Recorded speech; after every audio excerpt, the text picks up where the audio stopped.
आगे हम देखेंगे नदियों के किनारे स्थित नगर।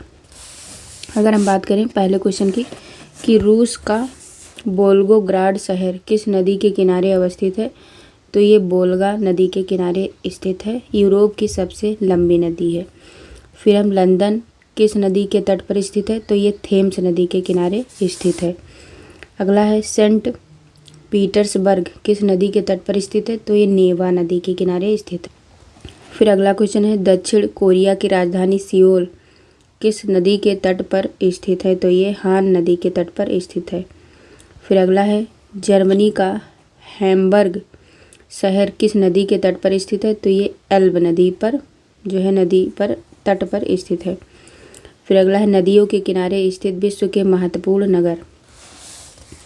वियना ये कहाँ पड़ता है, ये ऑस्ट्रिया का है और ये डेन्यूब नदी के किनारे स्थित है। फिर है ड्रेसडेन ये जर्मनी में पड़ता है और एल्ब नदी के किनारे है। सिडनी डार्लिंग नदी के किनारे स्थित है, ऑस्ट्रेलिया का देश है, मतलब ऑस्ट्रेलिया का नगर है। फिर यंगून म्यांमार में पड़ता है और ये इरावती नदी के किनारे स्थित है।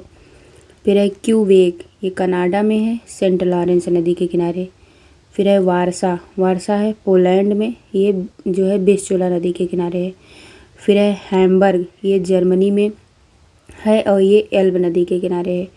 फिर है बगदाद इराक में पड़ता है, ये टिग्रिस नदी के किनारे जिसको दजला नदी भी कहते हैं, इसके किनारे स्थित है। फिर है रोम ये इटली में है, टाइबर नदी के किनारे है। फिर है न्यूयॉर्क ये संयुक्त राज्य अमेरिका का देश है और ये हडसन नदी के किनारे है। फिर है लाहौर ये पाकिस्तान में पड़ता है, रावी नदी के किनारे। फिर है कराची पाकिस्तान में पड़ता है, ये सिंधु नदी के किनारे बसा है।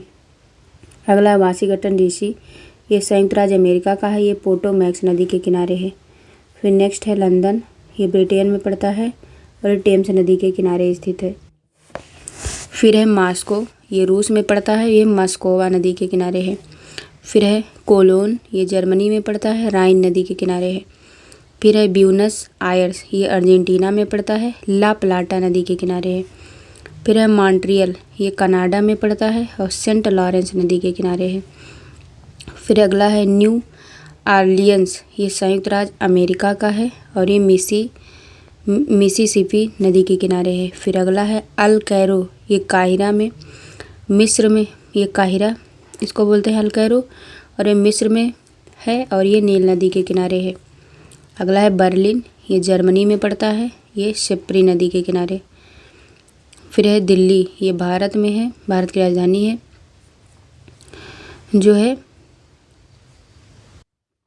तो दिल्ली ये किस नदी के किनारे, तो यमुना नदी के किनारे बसा है। फिर है शंघाई ये चीन में है, ये यांग तीसी क्यांग नदी के किनारे है। फिर पेरिस की बात करें ये फ्रांस में है, ये सीन नदी के किनारे है। हम अगर देखें तो संयुक्त राज्य अमेरिका की राजधानी वाशिंगटन डीसी ये पोटोमैक्स नदी के किनारे अवस्थित है। फिर आगे देखते हैं,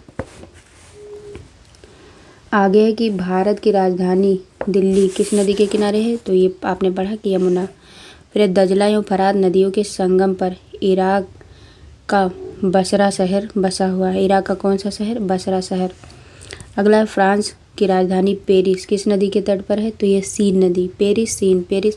पेरिस में सा इधर आता है तो ये सीन नदी, ठीक। फिर है सर्बिया का बेलग्रेड शहर किस नदी के किनारे है, तो डेन्यूब। क्या बेलग्रेड बेलग्रेड इधर देखो डा आया, ये भी डेन्यूब नदी, ठीक। फिर है श्वेत और ब्लू नील नदी के संगम पर कौन सा शहर है, तो ये खार्तूम सूडान। मतलब श्वेत और ब्लू नील नदी के संगम पर कौन सा शहर है, तो ये खार्तूम सूडान। फिर है टाइबर नदी किस नगर से होकर प्रवाहित होती है, तो ये रोम नगर से प्रवाहित होती है। अगला है जाम्बिया व जिम्बाब्वे की प्राकृतिक सीमा बनाने वाली नदी जहाँ विक्टोरिया जलप्रपात स्थित है, कौन सी नदी है, तो ये जाम्बेवी नदी हो जाएगी। मतलब जाम्बिया व जिम्बाब्वे के प्राकृतिक सीमा बनाने वाली नदी जहाँ विक्टोरिया जलप्रपात है वो हो जाएगी जाम्बेजी नदी। फिर अगला है पर्यावरण संरक्षण से संबंध संस्था विश्व की विलुप्त प्राय 10 नदियाँ। देखो डेन्यूब नदी देखो फिर से देख लो, पर्यावरण संरक्षण से संबंधित मतलब पर्यावरण संरक्षण से संबंध संस्था द्वारा विश्व की विलुप्त प्राय 10 नदियाँ। तो अगर हम बात करें डेन्यूब नदी, तो ये यूरोप महाद्वीप की है। और रियो ग्रांडे नदी ये उत्तरी अमेरिका में है। ला प्लाटा नदी ये उत्तरी अमेरिका में पड़ता है। फिर है यांग तजे ये एशिया महाद्वीप में पड़ता है। और जो मेकांग है वो एशिया महाद्वीप में है। फिर साल्वीन की बात करें तो ये एशिया महाद्वीप में है। अगला है गंगा नदी, ये एशिया महाद्वीप में पड़ता है। सिंधु नदी ये एशिया महाद्वीप, ये नील नदी अफ्रीका महाद्वीप, और मरे डार्लिंग नदी ये ऑस्ट्रेलिया की नदी है। फिर आगे देखें विश्व की सबसे लंबी नदियाँ। तो विश्व की सबसे लंबी नदियों में बात करें, नील नदी ये अफ्रीका महाद्वीप में, यांग तिसिक्यांग ये एशिया महाद्वीप में, होंगहो एशिया महाद्वीप में, पराना ये दक्षिण अमेरिका की है, आमूर एशिया की है, अमेजन नदी दक्षिण अमेरिका, मिसिसिपी उत्तरी अमेरिका, जायरे अफ्रीका, और इंगटिस ये एशिया, लीना नदी एशिया महाद्वीप के किनारे है। फिर आगे देखें, अब हम द्वीप के बारे में पढ़ेंगे, मतलब आइसलैंड। अगर हम बात करें विश्व का सबसे बड़ा द्वीप कौन है, तो ये है ग्रीनलैंड। विश्व का दूसरा सबसे बड़ा द्वीप कौन है, तो ये है न्यू गिनी। डिएगो गार्सिया कहाँ है, तो ये हिंद महासागर में स्थित है। अगला है एन्सेसियन द्वीप किस देश का औपनिवेशिक है। क्या है, एन्सेसियन द्वीप किस देश का औपनिवेशिक है, कॉलोनियल है, कॉलोनियल ये इंग्लैंड का। ठीक। फिर अगला है प्रशांत महासागरीय द्वीपों में सोलोमन द्वीप जो है ये मेलेनेशिया द्वीप समूह में स्थित है। फिर अगला है न्यू फाउंडलैंड द्वीप किस व्यवसाय के लिए प्रसिद्ध है, तो ये मत्स्य के लिए प्रसिद्ध है। फिर फिजी द्वीप किस महासागर में स्थित है, तो ये प्रशांत महासागर में स्थित है। फिर अगला है अल्यूशियन द्वीप को संयुक्त राज्य अमेरिका ने किस देश से खरीदा है, तो ये रूस से खरीदा है 1967 ईस्वी में। फिर पूर्वी द्वीप समूह का कौन सा द्वीप 3 देशों में विभाजित है, तो ये हो जाएगा बोर्नियो द्वीप। फिर विश्व का सबसे बड़ा नदी द्वीप माजुली द्वीप ब्रह्मपुत्र नदी पर स्थित है। फिर अगला है हिंद महासागर का सबसे बड़ा द्वीप कौन सा है, तो ये मेडागास्कर है। फिर नेक्स्ट है कालीमंतन किस द्वीप का भाग है, तो ये है बोर्नियो द्वीप का। अगला है जापान का सबसे बड़ा द्वीप कौन है, तो ये होन्शु हो जाएगा। फिर अगला है कि विश्व के 10 सबसे बड़े द्वीप कौन से हैं, तो पहला हो जाएगा ग्रीनलैंड। क्षेत्रफल क्या है, ये है 2 लाख क्या हो जाएगा,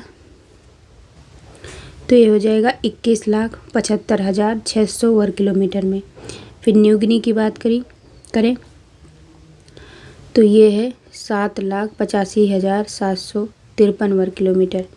बोर्नियो की बात करें तो ये 7,48,168 वर्ग किलोमीटर क्षेत्रफल पर फैला हुआ है। फिर अगला बात करें मेडागास्कर, तो ये इसका क्षेत्रफल कितना है, तो ये 5,87,713 वर्ग किलोमीटर। फिर है वैफिन जो है ये 5,07,451 वर्ग किलोमीटर। सुमात्रा की बात करें तो ये 4,43,066 वर्ग किलोमीटर। फिर होन्शु जो है ये 2,25,800 वर्ग किलोमीटर। फिर अगला है विक्टोरिया, ये 2,17,290 वर्ग किलोमीटर। ग्रेट ब्रिटेन 2,09,331 वर्ग किलोमीटर। फिर है एलेसमर द्वीप, ये 1,96,236 वर्ग किलोमीटर। अगर हम बात करें जापान के 4 प्रमुख द्वीपों का क्षेत्रफल के आधार पर अवरोही क्रम में, तो वो हो जाएगा Honshu, Hokkaido, Kyushu, Shikoku. Honshu, Hokkaido, फिर क्यूशु, फिर शिकोकू। फिर आगे बात करें तो मॉरिशस किस महासागर में स्थित है, तो मॉरिशस जो है वो दक्षिण हिंद महासागर में स्थित है। अगला है चीन से मकाओ द्वीप का स्थानांतरण किस वर्ष हुआ, तो वर्ष 1999 में हुआ। अगला है बेलिएरिक द्वीप समूह किस महासागर में स्थित है, तो ये भूमध्य सागर में स्थित है। फिर अगला है, किस महाद्वीप को द्वीपीय महाद्वीप कहा जाता है? तो ये ऑस्ट्रेलिया हो जाएगा। अगला है, ग्रेटर एंटिलीज के सबसे बड़े द्वीप क्यूबा को एंटिलीज का मोती कहा जाता है। क्या? ग्रेटर एंटिलीज के सबसे बड़े द्वीप क्यूबा को एंटिलीज मोती कहा जाता है। अब हम देखते हैं प्रमुख द्वीप के नाम और उसकी अवस्थिति। सेशल्स द्वीप कहाँ है? तो ये हिंद महासागर में। फेरो द्वीप तो ये उत्तर अटलांटिक महासागर में पड़ता है। फिर अगला बात करें, न्यू फाउंडलैंड, ये उत्तर पश्चिमी अटलांटिक महासागर में पड़ता है। हवाई द्वीप की बात करें तो ये प्रशांत महासागर में पड़ता है। फिर अगला है, कोर्सिका द्वीप। कोर्सिका द्वीप ये भूमध्य सागर में पड़ता है। फिर क्यूबा द्वीप ये कैरिबियन सागर में पड़ता है। फिर अगर बात करें तस्मानिया द्वीप, तस्मानिया द्वीप ये दक्षिण पश्चिम प्रशांत महासागर में पड़ता है। फिर आइसलैंड ये आर्कटिक महासागर में पड़ता है। फिर है साइप्रस द्वीप ये भूमध्य सागर में पड़ता है। फिर अगला देखें, एन्सेशियन द्वीप ये दक्षिण अटलांटिक महासागर में पड़ता है। फिर अगला है वैंकूवर द्वीप ये उत्तर प्रशांत महासागर में है। फिर है बहरीन द्वीप ये फारस की खाड़ी में पड़ता है। फिर है अल्यूशियन द्वीप ये प्रशांत महासागर में पड़ता है। आगे देखें तो बैफिन द्वीप ये उत्तर आर्कटिक महासागर में पड़ता है। और बैंक द्वीप जो है ये ब्यूफोर्ट सागर में पड़ता है। आगे है लिपारी द्वीप ये जो है उत्तर भूमध्य सागर में पड़ता है। फिर अगला है प्रिंस एडवर्ड द्वीप ये उत्तरी अटलांटिक महासागर में है। अगला है क्वीन एलिजाबेथ द्वीप ये कनाडा एवं ग्रीनलैंड के मध्य पड़ता है। फिर है सिसिली द्वीप ये दक्षिण भूमध्य सागर में पड़ता है। नेक्स्ट है नौरू ये पश्चिम प्रशांत महासागर में पड़ता है। फिर फिजी की बात करें, फिजी द्वीप ये दक्षिण पश्चिम प्रशांत महासागर में पड़ता है। सिसिली द्वीप की बात करें तो ये दक्षिण भूमध्य सागर में पड़ता है। अगला है ट्रिनिडाड व टोबैगो द्वीप ये कैरेबियन सागर में पड़ता है। फिर फॉकलैंड द्वीप की बात करें तो ये दक्षिण अटलांटिक महासागर में है। मॉरिशस द्वीप जो है ये दक्षिण हिंद महासागर में पड़ता है। कनारी द्वीप जो है ये उत्तरी अटलांटिक महासागर में पड़ता है। अब हम बात करेंगे प्रमुख झीलें एवं जलप्रपात, मेजर लेक्स एंड वाटरफॉल्स। झीलों के प्रकार के बारे में बात करें तो देखो ये दो प्रकार अगर देखा जाए यहाँ पे, तीन प्रकार से, निर्माण प्रक्रिया के आधार पे, जल की प्रकृति के आधार पर और उत्पत्ति के आधार पर।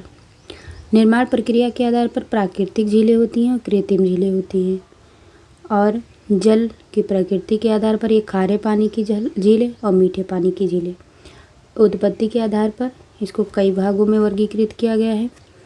एक भूकंप निर्मित झीलें, बलन से निर्मित झीलें, भ्रंशन द्वारा निर्मित झीलें, दरार घाटी झीलें, हिमानी झीलें, गोखुर झीलें, जलोढ़ झीलें और डेल्टा झीलें।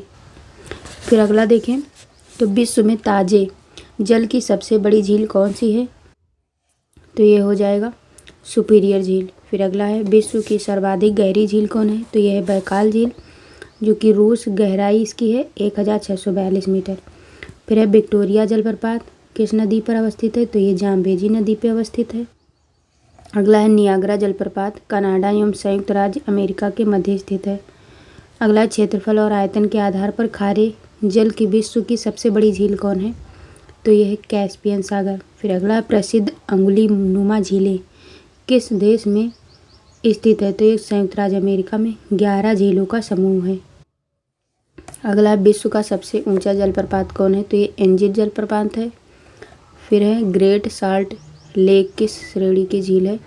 तो ये दरार घाटी की झील है, इसको रिफ्ट वैली बोलते हैं। फिर है आमू दरिया और सीर दरिया नदियाँ किस झील में गिरती हैं? तो ये अरल सागर झील में गिरती हैं। अगला है विश्व के सर्वोच्च जलप्रपात, तो एंजिल जलप्रपात ये वेनेजुएला में है। फिर अगला देखें टुगेला जलप्रपात ये दक्षिण अफ्रीका में है। फिर है योसेमाइट जलप्रपात ये संयुक्त राज्य अमेरिका में है। फिर अगला है सुंदरलैंड ये न्यूजीलैंड में है। फिर अगला है क्या हो जाएगा ओलोमोम्बी जलप्रपात ये ऑस्ट्रेलिया में है। फिर है जो है गैवेर्ने ये फ्रांस में पड़ता है। फिर टाइसेफालेन ये नॉर्वे में है। फिर अगला है रिचेनबैक ये स्विट्ज़रलैंड में पड़ता है। और मर्डल्स फोसेन ये नॉर्वे में है। क्या है? मर्डल्स फोसेन ये नॉर्वे में पड़ता है। फिर अगला है रिब्बन। रिब्बन जलप्रपात जो है ये संयुक्त राज्य अमेरिका में है। फिर बात करें लुडविग नहर, ये दक्षिण जर्मनी में आंतरिक जलमार्ग के रूप में प्रयोग की जाती है। कौन से रूप में? आंतरिक जलमार्ग के रूप में। फिर आगे देखते हैं तो क्षेत्रफल के आधार पर विश्व की प्रमुख झीलें। अगर हम बात करें कैस्पियन सागर झील तो ये कजाकिस्तान, रूस, तुर्कमेनिस्तान, अजरबैजान और ईरान में बहती है, मतलब अवस्थित है। फिर अगला है सुपीरियर झील। इसकी बात करें तो ये कनाडा व संयुक्त राज्य अमेरिका में है।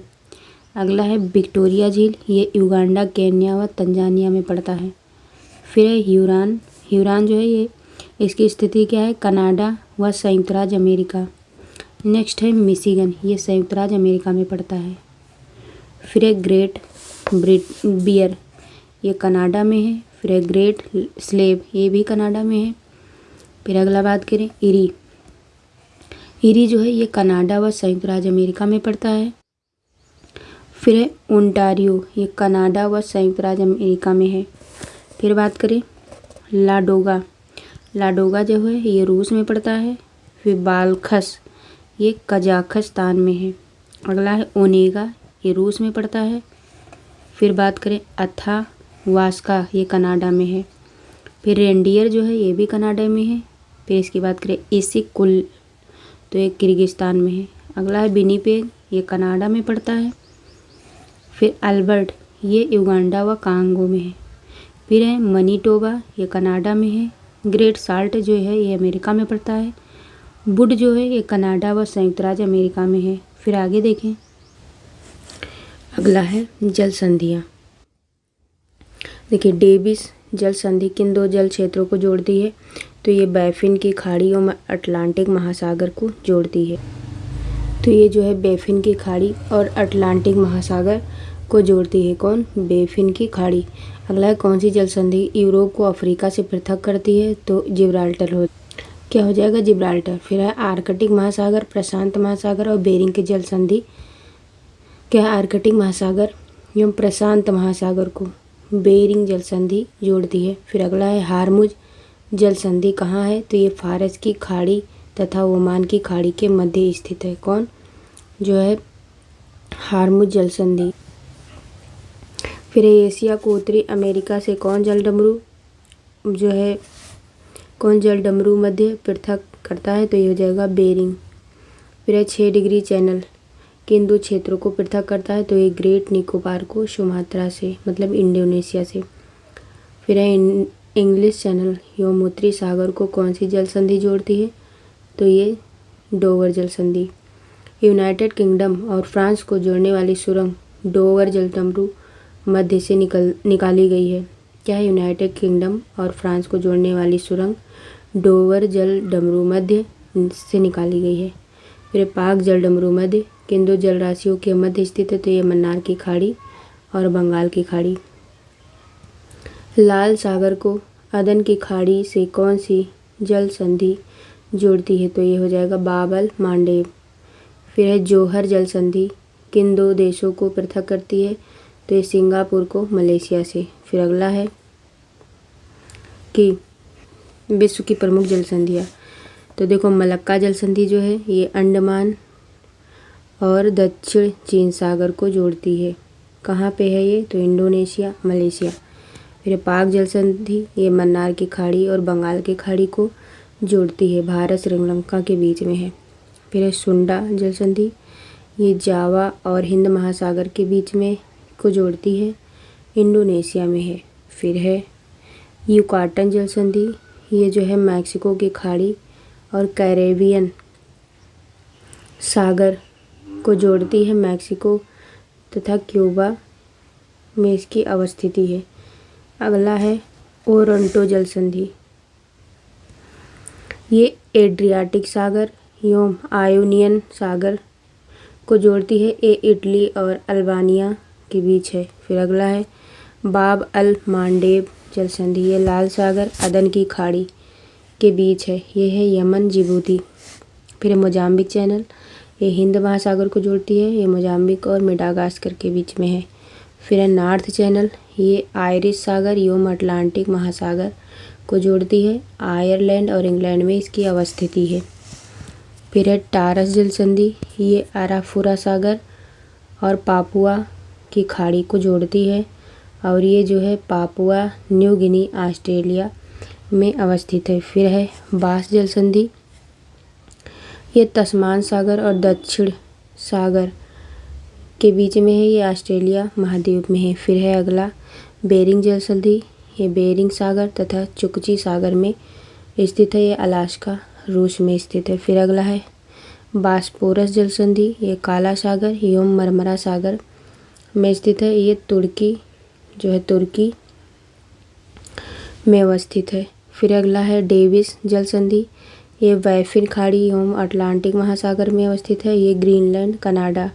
फिर अगला है डेनमार्क जल संधि, ये उत्तरी अटलांटिक एवं आर्कटिक महासागर में स्थित है। ये है ग्रीनलैंड आइसलैंड। फिर अगला है डोवर जल संधि, ये है इंग्लिश चैनल एवं उत्तरी सागर में अवस्थित है। ये इंग्लैंड फ्रांस में। फिर है फ्लोरिडा जल संधि, ये मैक्सिको की खाड़ी एवं अटलांटिक महासागर में अवस्थित है। ये संयुक्त राज्य अमेरिका क्यूबा में पड़ता है। फिर है हार्मुज जल संधि, ये फारस की खाड़ी एवं ओमान की खाड़ी के बीच जोड़ती है। फिर ये ओमान और ईरान के बीच है। हडसन जल संधि, ये हडसन की खाड़ी एवं अटलांटिक महासागर के पानी को जोड़ती है और ये कनाडा में। फिर है जिब्राल्टर जल संधि, ये भूमध्य सागर एवं अटलांटिक महासागर के जल को जोड़ती है और ये स्पेन और मोरक्को के बीच में। फिर है मैगलन जल संधि, ये प्रशांत एवं दक्षिण अटलांटिक महासागर को जोड़ती है। ये चिली में है। फिर है फोबिक्स जल संधि, ये दक्षिण प्रशांत महासागर में है और ये जो है न्यूजीलैंड दक्षिणी द्वीप स्टीवर्ट द्वीप में है। फिर है फार्मोसा जल संधि, ये दक्षिणी चीन सागर पूर्वी चीन सागर को जोड़ती है। ये चीन ताइवान के बीच है। फिर है मलक्का जल संधि, मलेशिया को सुमात्रा द्वीप से पृथक करती है तथा अंडमान सागर को दक्षिण चीन सागर से जोड़ती है। क्या है मलक्का जल संधि जो है वो मलेशिया और सुमात्रा द्वीप को पृथक करती है, अंडमान को दक्षिण चीन सागर से जोड़ती है। फिर आगर है नेक्स्ट है प्रमुख नहरें एवं बांध, मतलब मेजर कैनाल्स एंड डैम्स। अगर हम बात करें पनामा नहर किन दो महासागरों को जोड़ती है तो ये प्रशांत महासागर और कैरेबियन सागर को जोड़ती है। फिर है किस नहर को एशिया एवं अफ्रीका महाद्वीप के मध्य की सीमा रेखा माना जाता है तो ये स्वेज नहर। स्वेज नहर विश्व की सबसे बड़ी पोतवाहक नहर है। फिर है सू नहर किन दो झीलों को जोड़ती है तो ये जो है सुपीरियर और ह्यूरान झील को जोड़ती है। फिर है स्वेज नहर के दोनों सिरों पर कौन से पत्तन है तो ये है पोर्ट सईद तथा स्वेज पोर्ट स्थित हैं। पराना नदी पर निर्मित इतेपू बांध विश्व के सबसे बड़े बांधों में से एक है। ये ब्राज़ील तथा पराग्वे दो देशों की संयुक्त परियोजना है। अगला है आस्वान बांध कहाँ स्थित है तो ये मिस्र में नील नदी पर। फिर है कील नहर किन दो सागरों को जोड़ती है तो ये उत्तरी सागर और बाल्टिक सागर को जोड़ती है। फिर अगला है विश्व का सबसे लंबा समुद्र सेतु कहाँ बनाया गया तो ये जिया ओझू खाड़ी में बनाया गया। किसमें? जिया ओझू खाड़ी में विश्व का सबसे लंबा समुद्र सेतु। फिर आगे है कि विश्व का सबसे ऊंचा बांध कौन सा है तो ये है बक्स नदी पर निर्मित रोगन बांध जो कि ताजिकिस्तान में पड़ता है। ये विश्व का सबसे ऊंचा बांध है। फिर आस्वान बांध कहाँ है तो ये मिस्र में है। फिर अगला है विश्व के प्रमुख बांध। अगर हम बात करें नूरेक बांध बक्स नदी पे है और ये रूस में है। फिर है भाखड़ा सतलज। भाखड़ा बांध सतलज नदी पर है, ये भारत में है। फिर है कुरुबेगावा बांध, ये है कुरुबे नदी पे, ये जापान में है। अगला है काबोरा बासा, ये जाम्बेजी नदी पर है, जाम्बिया में। फिर है करीवा बांध, ये जाम्बेजी नदी पे है, जाम्बिया में। फिर है आसवान बांध, ये नील नदी पे है, मिस्र में। फिर है अकोशोम्बो, ये बोल्टा नदी पर है, घाना में। फिर है ग्रांड डिक्सेंस, ये डिक्सेंस नदी पे है, स्विट्ज़रलैंड में। अगला है बैजोंट, ये बैजोंट नदी पर है, इटली में। फिर है ओरोविले, ये फीदर नदी पे है, संयुक्त राज्य अमेरिका में। होबर, ये कोलोराडो नदी पर है, ये संयुक्त राज्य अमेरिका में। फिर है वारागम्बा, ये वारागम्बा नदी पे है, ऑस्ट्रेलिया में। फिर आगे है कि विश्व की प्रमुख नहरें एवं उनसे संबंधित महत्वपूर्ण तथ्य। अगर हम बात करें स्वेज नहर की, तो स्वेज नहर जो है ये लाल सागर और भूमध्य सागर को जोड़ती है और ये मिस्र में है। फिर अगला है पनामा नहर, ये कैरेबियन सागर और प्रशांत महासागर को जोड़ती है और ये पनामा में है। फिर है बोल्गा डान नहर, ये जो है रोस्टोव और स्टालिन ग्राद ग्राद को जोड़ती है और रूस में है। फिर है कील नहर, ये जो है उत्तरी सागर और बाल्टिक सागर को जोड़ती है, जर्मनी में है। फिर है उत्तरी सागर नहर, ये जो है उत्तरी सागर और एम्स्टर्डम को जोड़ती है, जर्मनी में है। अगला है इरी नहर, ये जो है हडसन नदी और इरी झील को जोड़ती है और ये अमेरिका में है। फिर है सू नहर, ये जो है सुपीरियर झील और ह्यूरॉन झील को जोड़ती है और ये अमेरिका में है। फिर है केपी नहर, ये आंध्र प्रदेश और तमिलनाडु को जोड़ती है, ये भारत में स्थित है। फिर है गोटा नहर, ये जो है स्टॉकहोम और गुटेनबर्ग को जोड़ती है, ये स्वीडन में है। फिर है मैनचेस्टर नहर, ये जो है मैनचेस्टर और लिवरपूल को जोड़ती है और ये ग्रेट ब्रिटेन में स्थित है। अगला है वेलैंड नहर, ये जो है इरी और ओंटारियो को जोड़ती है और ये अमेरिका में है। अगर हम बात करें पनामा नहर, ये पनामा नहर अटलांटिक महासागर को प्रशांत महासागर से जोड़ती है और इसकी लंबाई लगभग है 82 किलोमीटर। फिर अगला है, फिर हम पढ़ते हैं वायुमंडल के बारे में, एटमॉस्फेयर।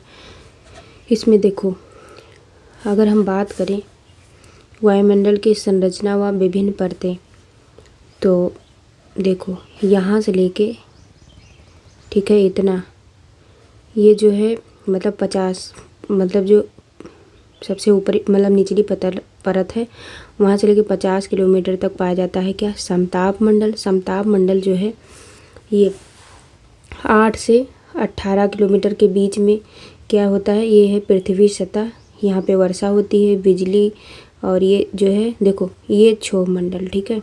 क्षोभ मंडल में क्या क्या होता है, देखो वर्षा, पृथ्वी सतह, बिजली, क्षोभ मंडल, और ये है सप्ताह मंडल में जो है इसमें वायुयान जेटयान उड़ते हैं, मौसम गुब्बारा भी इसी में उड़ता है। फिर मध्य मंडल, ये 50 किलोमीटर से 80 के बीच में पड़ता है। फिर 80 से जो है 660 किलोमीटर, इसमें जो है रेडियो तरंगे, उल्कापिंड, आयन मंडल, ये बहिर्मंडल में कृत्रिम उपग्रह वगैरह उड़ते हैं। फिर वायुमंडल की कौन सी परत दूर संचार प्रणाली के लिए जो है उत्तरदायी है, तो ये है आयन मंडल। फिर है संचार उपग्रह, कम्युनिकेशन सैटेलाइट, ये वायुमंडल में किस स्तर पर स्थापित किए जाते हैं, तो ये बहिर्मंडल या तापमंडल यानी कि एक्सोस्फीयर में। पृथ्वी पर हिम से आच्छादित भूमि क्षेत्र सर्वाधिक सूर्य ताप को परावर्तित करता है। फिर है पृथ्वी पर सबसे उच्चतम तापक्रम कहाँ रिकॉर्ड किए जाते हैं, तो ये 20 डिग्री उत्तरी अक्षांशों पर। फिर साफ रातें मेघ युक्त रातों की अपेक्षा अधिक ठंडी क्यों होती हैं, क्योंकि विकिरण की अनुपस्थिति के कारण। फिर है वायुमंडल में ऑक्सीजन गैस की उपस्थिति कितने किलोमीटर की ऊंचाई तक पाई जाती है, तो लगभग 64 किलोमीटर तक। विद्युत आवेशित कणों की प्रधानता वायुमंडल की किस परत में पाई जाती है, तो ये आयन मंडल, ठीक। विद्युत आवेशित कणों की प्रधानता आयन मंडल में मतलब वायुमंडल की किस परत में पाई जाती है, तो ये हो जाएगा आयन मंडल।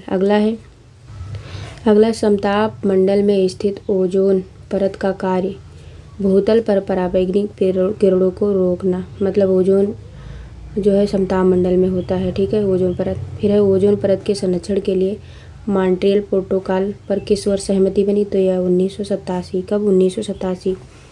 फिर आगे है कि वायुमंडल की किस परत में वान अलेन रेडिएशन बेल्ट की उपस्थिति पाई जाती है, तो यह हो जाएगा आयतन मंडल, बहिर्मंडल, ठीक। वायुमंडल के आयतन मंडल में वान अलेन रेडिएशन बेल्ट की उपस्थिति पाई जाती है। फिर है पृथ्वी की सतह पर शुष्क वायु का रासायनिक संगठन, तो अगर हम बात करें जैसे नाइट्रोजन को N2 इसका रासायनिक सूत्र होता है, इसका द्रव्यमान 78.8 होता है प्रतिशत। ऑक्सीजन की बात करें, इसको हम O2 से निरूपित करते हैं और इसका जो द्रव्यमान होता है वो 20.95% होता है। फिर है आर्गन को AR से डिनोट करते हैं, ये 0.93% होता है। फिर है कार्बन डाइऑक्साइड CO2, ये जो है इसका द्रव्यमान होता है 0.036%। फिर नेक्स्ट है नियान को यानी से प्रदर्शित करते हैं, इसका जो द्रव्यमान है वो है 0.002%। फिर है हीलियम को He से लिखते हैं, ये 0.0005%। Krypton Kr 0.0001%। फिर है ज़ेनान Xc, यह 0.00009%। फिर हाइड्रोजन, इसको हम H2, यह जो है 0.405। फिर देखो मध्यमंडल की बात करें, मेसोस्फीयर, ये सीमा पर तापमान गिरकर -95 डिग्री सेंटीग्रेड औसत तक पहुंच जाता है, जो वायुमंडल का न्यूनतम तापमान है। भूमंडल मतलब भूमध्य मंडल सीमा पर तापमान कितना 95 डिग्री सेंटीग्रेड पहुंच जाता है, जो न्यूनतम तापमान है वायुमंडल का। फिर अगला हम पढ़ते हैं चक्रवात, नहीं अभी थोड़ा सा बाकी, इसको पढ़ ले। देखो पृथ्वी, यहाँ देखते हैं पृथ्वी के चारों ओर व्याप्त गैसों का विशाल आवरण, मतलब गेंट कवर ऑफ गैस है, जो पृथ्वी का अंग है और उसे चारों तरफ से घेरे हुए है, उसे हम एटमॉस्फेयर या वायुमंडल कहते हैं। फिर रासायनिक संगठन की दृष्टि से वायुमंडल को दो परतों में बांटा गया है, एक है समताप मंडल, दूसरा है विषम मंडल। फिर अगला है अधिकांश मौसमी गतिविधियाँ किस वायुमंडल में घटित होती हैं, तो ये हो जाएगा क्षोभ मंडल, मतलब ट्रोपोस्फेयर में। अधिकांश मौसमी गतिविधियाँ किस वायुमंडल परत में घटित होती हैं, तो ये क्षोभ मंडल हो जाएगा। फिर है वायुमंडल की कौन सी परत विमानों की उड़ान के लिए आदर्श मानी जाती है, तो समताप मंडल। फिर है ओजोन परत वायुमंडल के किस परत में पाई जाती है, तो समताप मंडल। फिर है पृथ्वी की सतह से ओजोन मंडल की ऊंचाई कितनी है, तो पृथ्वी की सतह से लगभग 15 से 35 किलोमीटर।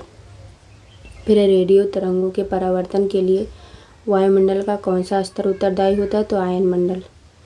फिर है कौन सी अक्रिय गैस वायुमंडल में नहीं पाई जाती है, तो ये रेडान नहीं पाई जाती है। फिर हम अगला देखते हैं, देखो हम साइक्लोन के बारे में पढ़ें, अगर चक्रवात के बारे में, तो वायुमंडल में पाए जाने वाले चक्रीय पवन विक्षोभों को चक्रवात के नाम से जाने जाते हैं। ये वस्तुतः निम्न वायुदाब के क्षेत्र होते हैं। इनमें पवन की दिशा उत्तरी गोलार्ध में जो है घड़ी की सुई की दिशा में, मतलब इधर साइड में, और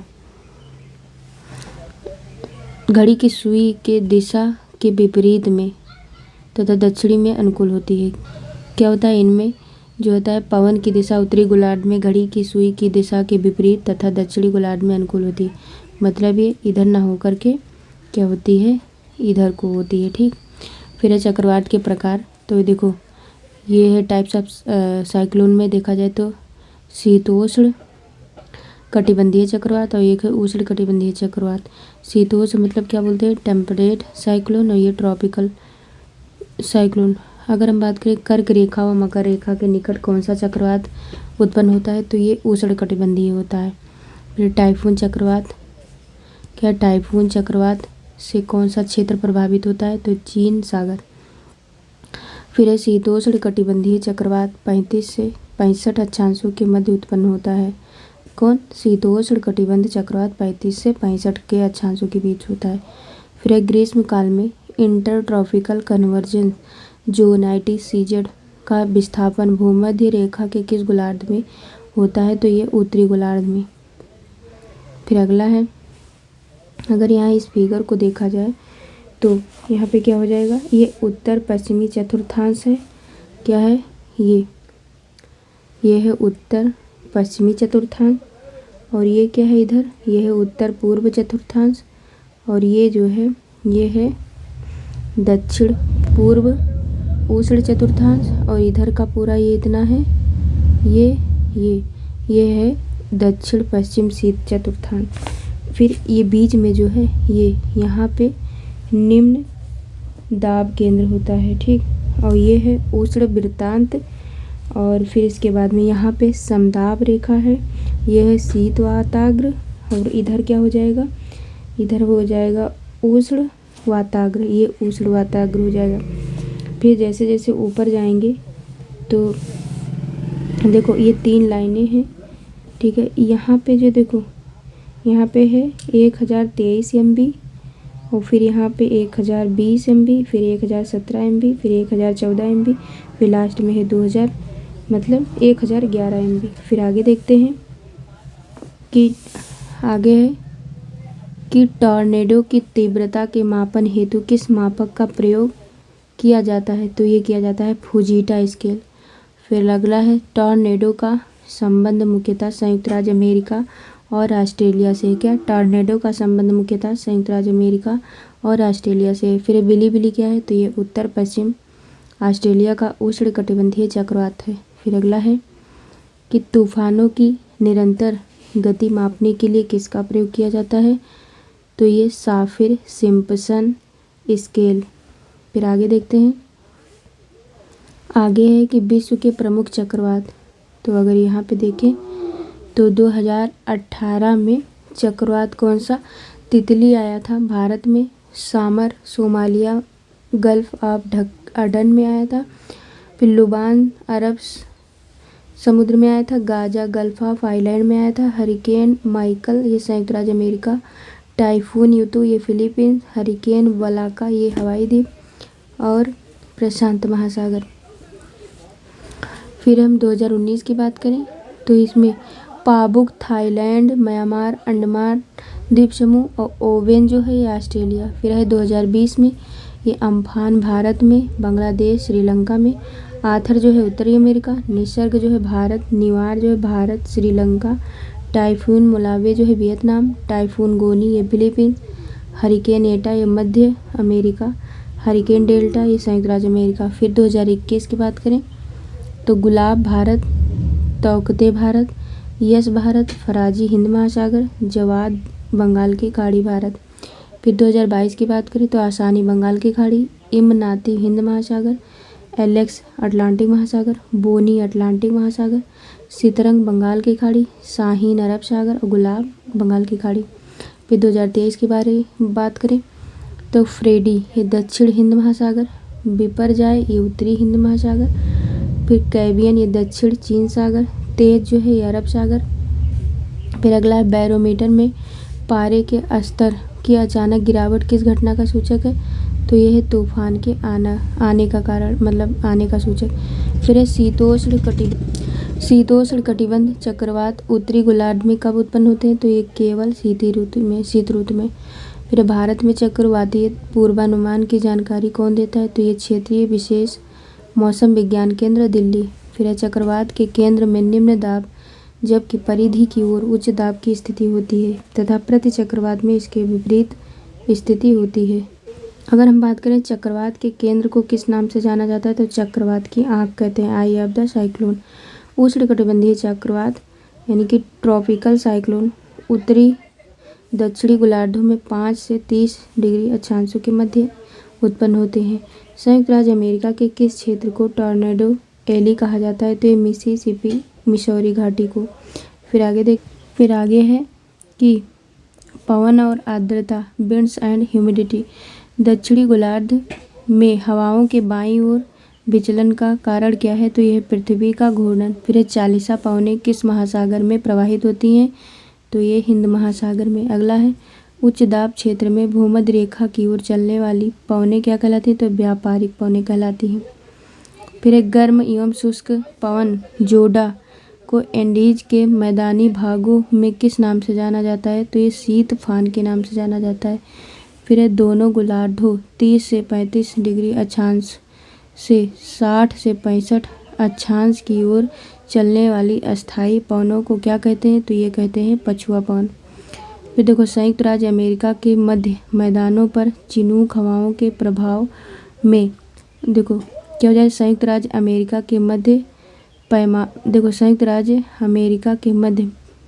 मैदानों पर चिनूक हवाओं के प्रभाव से सर्दियों में तापमान बढ़ जाता है। क्या होता है, संयुक्त राज्य अमेरिका के मैदानों पर चिनूक हवाएं जब प्रभाव रहती हैं सर्दी में तापमान बढ़ जाता है। फिर एक कोरियोलिसिस बल की खोज किसने की थी, तो ये जी कोरियोलिसिस ने।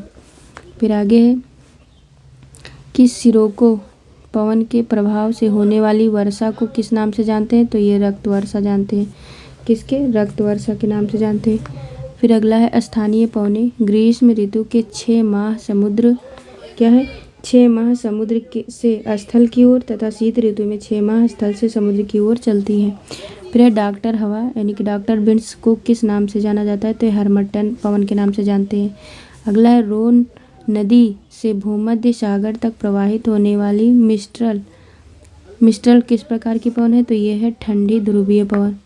अगला है दक्षिणी गोलार्ध में 40 डिग्री से 65 डिग्री अक्षांशों के मध्य पछुआ पवनों की प्रचंडता को 40 डिग्री अक्षांशों के समीप गरजती चालीसा, 50 डिग्री अक्षांशों के मध्य समीप प्रचंड 50 और 60 डिग्री अक्षांशों के मध्य चीखती 60 के नाम से जाना जाता है।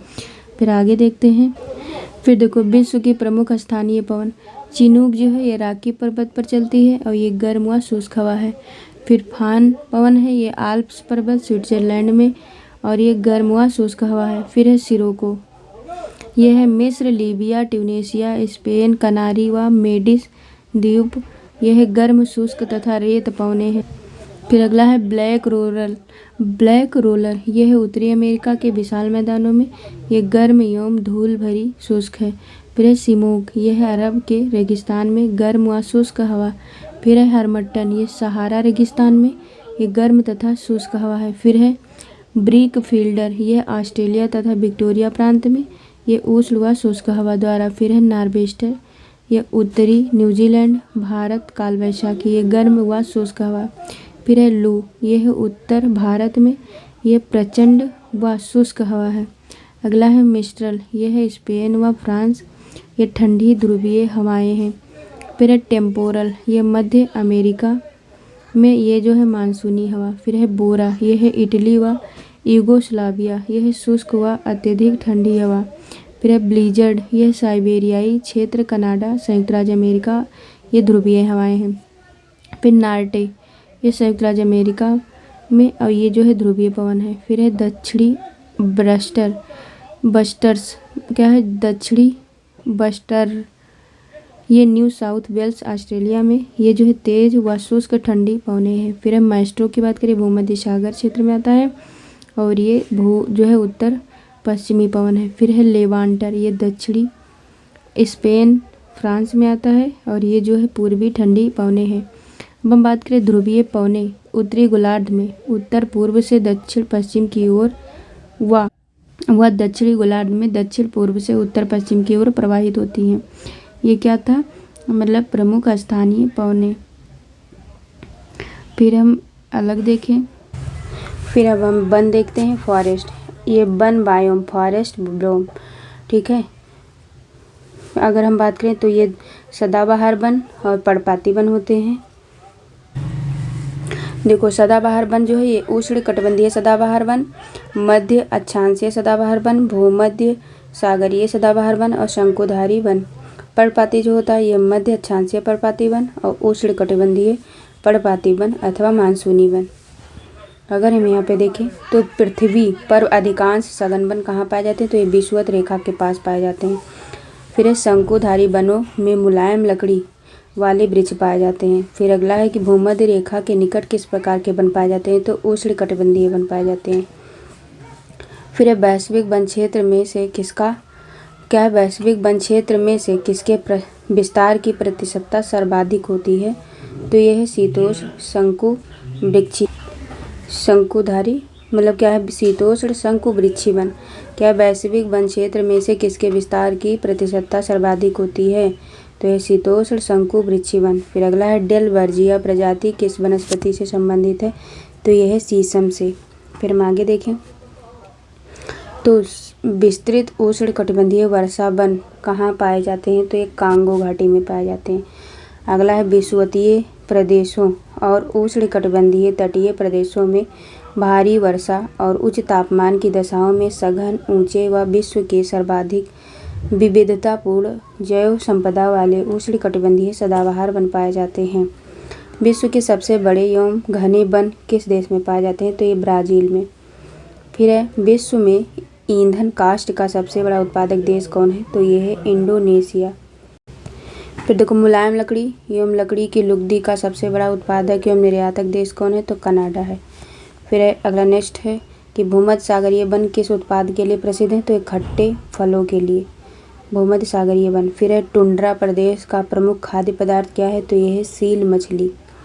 अगला है नीलगिरी अन्नामलाई और पालनी पहाड़ियों पर पाए जाने वाले शीतोष्ण कटिबंधीय आर्द्र पर्वतीय वनों को क्या कहते हैं, तो इन्हें सोलास वन कहते हैं। फिर अगला है कि विश्व के वनों का वर्गीकरण, अगर उसका बात करें विश्व के वनों का वर्गीकरण, ठीक। तो देखो यहाँ है वन के प्रकार। अगर हम बात करें उष्ण कटिबंधीय सदाबहार एवं अर्ध सदाबहार वन, तो ये जो है इसके लिए वर्षा की मात्रा चाहिए 200 सेंटीमीटर से अधिक। और इसमें प्रमुख वनस्पति कौन से हैं, तो एबिनो, सिनकोना, कैल, महोगनी, रोजवुड और साइडर। और इसका विशेषता क्या है, तो अति सघन वन होने के कारण सूर्य का प्रकाश धरातल तक नहीं पहुंच पाता, अपनी पत्तियां अलग अलग समय पर गिराते हैं, इसीलिए ये वर्ष भर हरे भरे रहते हैं। कौन, उष्णकटिबंधीय सदाबहार एवं अर्ध सदाबहार वन। फिर अगला है उष्णकटिबंधीय आर्द्र शुष्क पर्णपाती वन। इनके लिए बारिश जो वर्षा चाहिए वो 100 से 200 सेंटीमीटर तक चाहिए। इसके जो प्रमुख वनस्पति है वो टीक, साल, सागवन, शीशम, पीपल, नीम, बेल, अमलतास और पलास। इन वनों के पेड़ अपने पत्ते एक नियत समय में गिराते हैं। फिर अगला है पर्वतीय वन। ये इसमें से कुछ पेड़ हैं जैसे देवदार, चीड़, पाइन, स्प्रूस, लार्च। ये जो है शंक्वाकार वृक्ष ताकि पत्तियों पर जो है शंक्वाकार जो होते हैं क्या है, ताकि मतलब पत्तियों पर भोजपत्र या न ठहर सके, ठीक। फिर अगला है कटीले मरुस्थलीय वन। ये जो है 60 से 100 सेंटीमीटर या 40 सेंटीमीटर से कम। इसमें है नागफनी, कटीली झाड़ियाँ, खजूर, खैर, बबूल, नीम, कीकड़। ये जो है इन पौधों की जड़ें लंबी तथा पत्तियाँ छोटी और कांटेदार होती हैं। फिर सवाना वन, ये 40 से 60 सेंटीमीटर। इसमें जो है छोटे छोटे वृक्षों के साथ घास के मैदान होते हैं। यहाँ की जलवायु अर्ध शुष्क उष्ण कटिबंधीय होती है। फिर है मैंग्रोव वन। ये सुंदरी के पेड़ खारे पानी में भी जीवित हैं। अगर हम बात करें मध्य अक्षांशों में महाद्वीपों के पश्चिमी सीमांतों पर शीतकालीन वर्षा प्रदेशों में भूमध्य सागरीय वन पाए जाते हैं। फिर अगला देखते हैं। अब देखते हैं हम जलवायु बात करें ध्रुव, इधर क्या लिखा है, ध्रुवीय जलवायु जो है, इधर लिखा है ब्रिटिश तुल्य पश्चिमी यूरोपियन जलवायु, इधर है साइबेरियन जलवायु और फिर है लॉरेंसियन जलवायु। और इसमें जो है देखो शीत कटिबंधीय प्रदेश और शीतोष्ण कटिबंधीय प्रदेश, और भूमध्य सागरीय जलवायु में उपोष्ण कटिबंधीय प्रदेश, और मरुस्थलीय जलवायु प्रदेश में उष्ण कटिबंधीय प्रदेश, विषुवत रेखीय पर्वतीय विषुवत रेखीय जलवायु। अगर हम बात करें मरुस्थलीय में सूडान व सवाना तुल्य जलवायु, और इसमें स्टेपी जलवायु, और स्टेपी में जो है इधर क्या हो जाएगा, चीन तुल्य जलवायु और मानसूनी जलवायु। अगर हम बात करें यहाँ पे तो ये कितना हो जाएगा, इधर देखो ये 90 डिग्री हो जाएगा, और इधर क्या है 65 डिग्री उत्तर दक्षिण, और ये 45 डिग्री उत्तर दक्षिण, और ये हो जाएगा 30 डिग्री उत्तर दक्षिण। और ये कितना हो जाएगा 10 डिग्री उत्तर दक्षिण और ये 0 डिग्री। ये क्या है ग्लोब पर अवस्थिति है, ठीक है। फिर हम आगे देखते हैं। तो पृथ्वी के अधिकांश भाग पर किस प्रकार के जलवायु का विस्तार है, तो ये शुष्क जलवायु। फिर है विश्व का सबसे ठंडा स्थान कौन है, तो बरखोयांस्क है। फिर है भूमध्य रेखीय जलवायु मेडिटेरियन क्लाइमेट किन अक्षांशों देखो एल नीनो और दक्षिणी दोलन का अल्पकालिक जलवायु संबंधी भविष्य भारतीय उपमहाद्वीप में विरल क्षीण मानसूनी वर्षा से संबंधित है। क्या एल नीनो और दक्षिणी दोलन अल्पकालिक जलवायु संबंधी भविष्य भारतीय उपमहाद्वीप में विरल क्षीण मानसूनी वर्षा से संबंधित है। फिर अगला है कर्क एवं मकर रेखा के मध्य कौन से जलवायु प्रदेश पाए जाते हैं, तो उष्णकटिबंधीय जलवायु प्रदेश। फिर नॉर्वे में किस ऋतु में वर्षा होती है, तो शीत ऋतु में। अगला है अफ्रीका के उत्तरी एवं दक्षिणी तटीय प्रदेश में किस प्रकार की जलवायु होती है, तो भूमध्य सागरीय। फिर है भूमध्य सागरीय क्षेत्रों में भारी वर्षा कब होती है, तो देखो उष्णकटिबंधीय सवाना प्रदेश की जलवायु की मुख्य विशेषता एक निश्चित शुष्क और आर्द्र होती है, ठीक। फिर हम बात करें कोपेन के जलवायु वर्गीकरण में बी अक्षर किस जलवायु को निरूपित करता है, तो ये शुष्क जलवायु के। फिर है कोपेन की CS जलवायु किन क्षेत्रों में पाई जाती है, तो भूमध्य सागरीय क्षेत्र में। फिर हम बात करें विषुवत रेखा के निकट वर्ष भर भारी वर्षा होती है जिससे जलवायु उष्णार्द्र रहती है तथा वहाँ सघन वनस्पति भी पाई जाती है। फिर हम आगे बात करें तो विश्व का आर्द्रतम स्थान कौन सा है, तो यह मासिनराम मेघालय। फिर अगला है भूमध्य सागरीय जलवायु किन अक्षांशों के मध्य पाई जाती है, तो ये 30 से 45 डिग्री उत्तर पश्चिम में। फिर है वर्षा की मात्रा किस पर निर्भर करती है, तो वायुमंडल की नमी पर। फिर है कोपेन के जलवायु वर्गीकरण। इसमें अगर हम देखें तो देखो उष्णकटिबंधीय आर्द्र जलवायु को AF कूट अक्षर में लिखते हैं, उष्णकटिबंधीय मानसूनी को AM, उष्णकटिबंधीय आर्द्र एवं शुष्क जलवायु को AW, उष्णकटिबंधीय स्टेपी जलवायु को VSH, उष्णकटिबंधीय मरुस्थलीय जलवायु ये है VWH। फिर है मध्य अक्षांशीय स्टेपी जलवायु ये VSK। फिर है मध्य अक्षांशीय शीत मरुस्थलीय जलवायु ये VWK। फिर है पश्चिमी यूरोप तुल्य जलवायु ये CF। फिर है भूमध्य सागरीय जलवायु ये CS। फिर है चीन तुल्य जलवायु ये है CW। फिर है शीतार्द्र जलवायु ये DF। फिर है शीतार्द्र जलवायु ये DW। फिर है टुंड्रा जलवायु ये ET हो जाएगा, ध्रुवीय हिमटोपी ये हो जाएगा EF।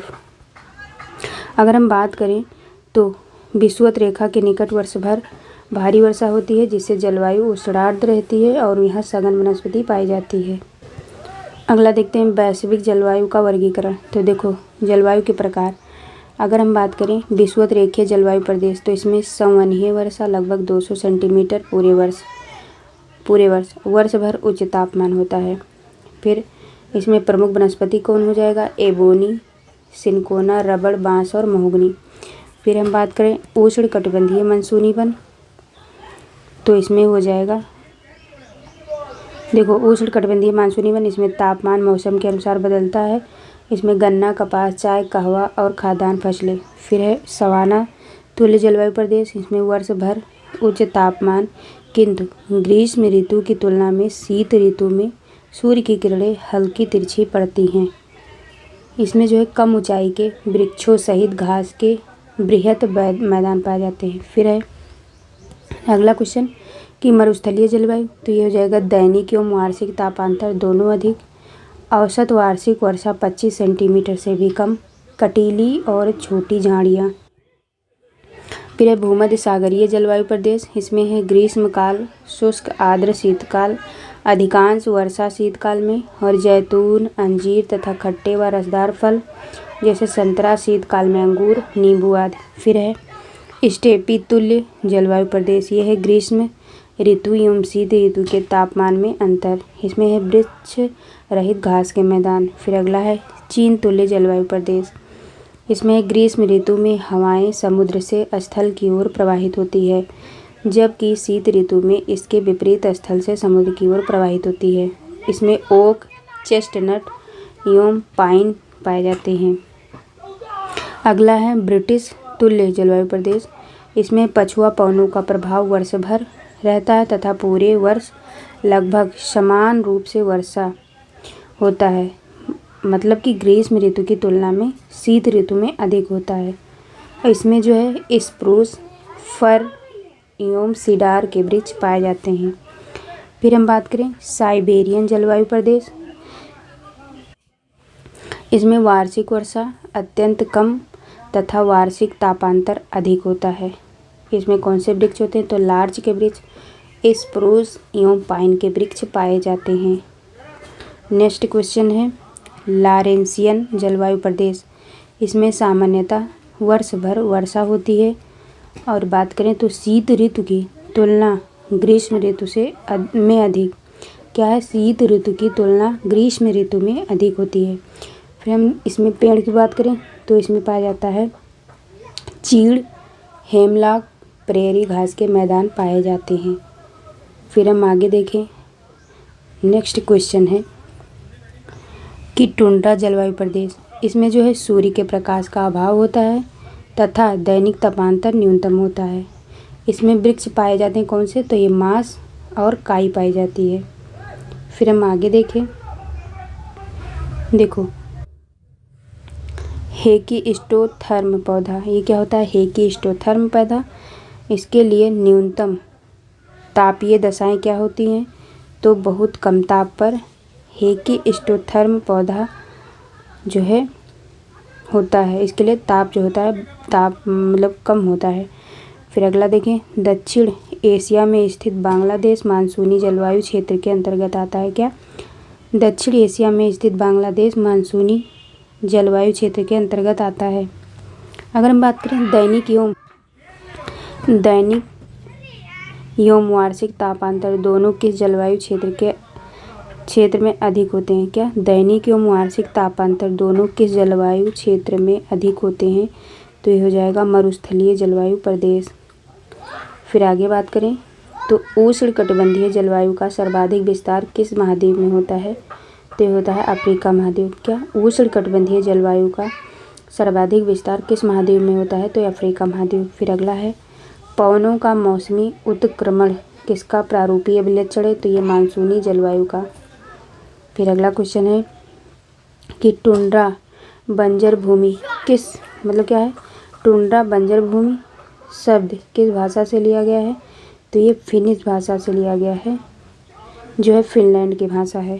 फिर अगला बात करें, कालाहारी और सहारा मरुस्थल की जलवायु बहुत ही गर्म एवं शुष्क है, जहाँ वर्षा नाममात्र होती है। देखो क्या, फिर से देख लो कि कालाहारी जो मरुस्थल अफ्रीका में है और सहारा मरुस्थल की इसकी जलवायु जो होती है वो बहुत गर्म और शुष्क होती है, और यहाँ पर वर्षा जो है बहुत थोड़ी बहुत होती है, नाम मात्र। तो ये था। फिर हम आगे पढ़ेंगे कल अगले वीडियो में मृदा मतलब सॉइल, ठीक है। फिर इसके बाद में अभी बहुत सारे चैप्टर हैं, इसमें से है क्या बचता है देखते हैं एक सेकंड। कृषि एवं पशुपालन बचता है। फिर इसके बाद में कृषि पशुपालन के बाद खनिज के बाद बचता है एक सेकंड उद्योग के बाद जो है पत्तन और बंदरगाह, इसके बाद में मानचित्रण, फिर इसके बाद में विविध मिसलेशियस, फिर इसके बाद में ये ख़त्म हो जाएगा। फिर हम लोग पढ़ेंगे अगला क्या पढ़ेंगे जो है पर्यावरण। तो इसमें देख लेते हैं एक सेकेंड।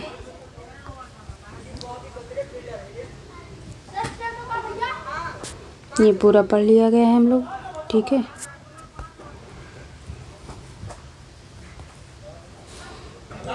देखो ये सब हमसे पढ़ लिया गया है, जो है इम्पोर्टेंट इसमें जो है जैसे कि क्वेश्चन ये पूछता है, इससे ज़्यादा क्वेश्चन आता है। एक सेकेंड बताते हैं, ये बहुत इम्पोर्टेंट है मंडल वाले, ठीक है। देखो पूछता है कि जो है आया था ये बिहार में कि जेटयान जो है कौन से मंडल में उड़ा जाता है, तो ये समताप मंडल में जो है मौसम गुब्बारा, जेटयान, ये सब चीज़ें इसमें होती है। मेघ जो होते हैं और जो क्षोभ मंडल होता है उसमें वर्षा होता है, बिजली चमकती है। क्षोभ मंडल में 8 किलोमीटर तक पाया जाता है। और इसमें मध्य मंडल ये 50 से 80 किलोमीटर के बीच होता है। और 80 से ऊपर जो होता है वो आयन मंडल होता है, उसमें उल्का पिंड होता है आयन में, और रेडियो तरंगे होती है आयन मंडल में। और कृत्रिम उपग्रह जो है वो बहिर्मंडल में होता है, 640 किलोमीटर से अधिक। तो आज के लिए इतना ही। जय हिंद, जय भारत।